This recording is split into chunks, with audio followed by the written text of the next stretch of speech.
পটলা, এত ঘুমাচ্ছিস কেন নাক ডেকে ডেকে? ওঠ। দিলি তো আমার ঘুমটা ভাঙিয়ে। এত সুন্দর একটা স্বপ্ন দেখছিলাম। তা কি স্বপ্ন দেখছিলে তুমি? দেখছিলাম আমি অঙ্ক পরীক্ষায় 100-90 পেয়েছি রে। তা কি করে পেলি? তুই তো অঙ্কে 2, 3 এরকম পাস। ওরে না রে, আমার সামনে কে যেন একটা ক্যালকুলেটর রেখে দিয়েছিল। যোগ করছি আর লিখছি, যোগ করছি আর লিখছি। আচ্ছা বলতো, ক্যালকুলেটর কি আবিষ্কার করেছেন? আমি কি করে জানবো? চ আজ পুলিশ কাকুর কাছে যাই। ঠিক আছে, তাই চ। আইয়ো রামা, আসলে স্যার আমার না ছাগল চুরি হয়ে গেছে। তা আমার কাছে এসেছেন কেন? যান থানায় যান, গিয়ে রিপোর্ট লেখান। এই রামা, আসলে আপনি তো একটু ভালো মানুষ, তাই আপনার কাছে এসেছি। ওরা না বকাবকি করে ভীষণ। ঠিক আছে, বিকেলবেলা আসবেন, দেখে নেবো আমি। এখন যান। আচ্ছা স্যার। ও পুলিশ কাকু, এই কে রে? আগে আমরা চালতা আর পটলা। কি চাই তোদের?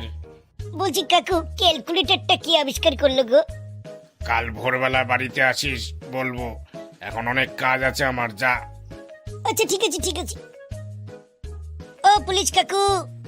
যাচ্ছি রে, দাঁড়া। আয় ঘরে আয়। এই পুলিশ কাকু কত ভালো রে, আমাদের ঘরে ডেকে আবার খাওয়াচ্ছে।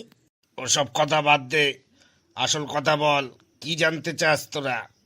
কাকু, ক্যালকুলেটরটা কে আবিষ্কার করলো?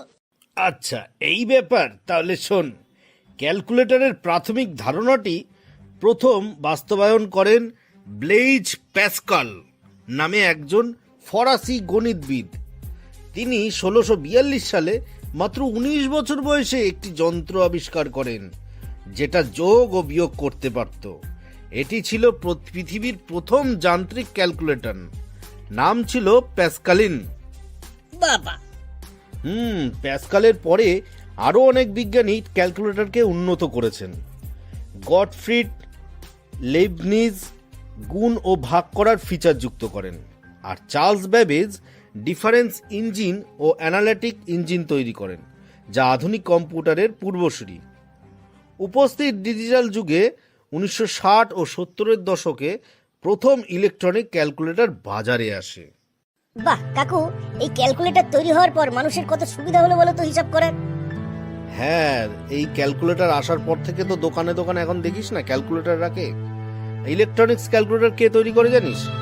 টেক্সাস ইনস্ট্রুমেন্ট এবং ক্যাশিওর অন্যতম প্রথম কোম্পানি যারা ইলেকট্রনিক্স ক্যালকুলেটর তৈরি করে সাধারণ মানুষের কাছে পৌঁছে দেয়। এই টেক্সাস ইনস্ট্রুমেন্টেরই 1970 সালে জ্যাক কিলবাই একটি পকেট ক্যালকুলেটর তৈরি করে, যা ক্যালকুলেটরকে আরও সহজলভ্য করে তোলে মানুষের কাছে। বাহ কাকু, কত কিছু জানতে পারলাম। থ্যাংক ইউ কাকু। ঠিক আছে, এখন তোরা আয়, আমি অফিসে যাব। বন্ধুরা, তোমরা চ্যানেলে যারা নতুন তারা কিন্তু একটু সাবস্ক্রাইব আর শেয়ার করে দিও। চ্যানেলের নামটা মনে আছে তো? LB toons.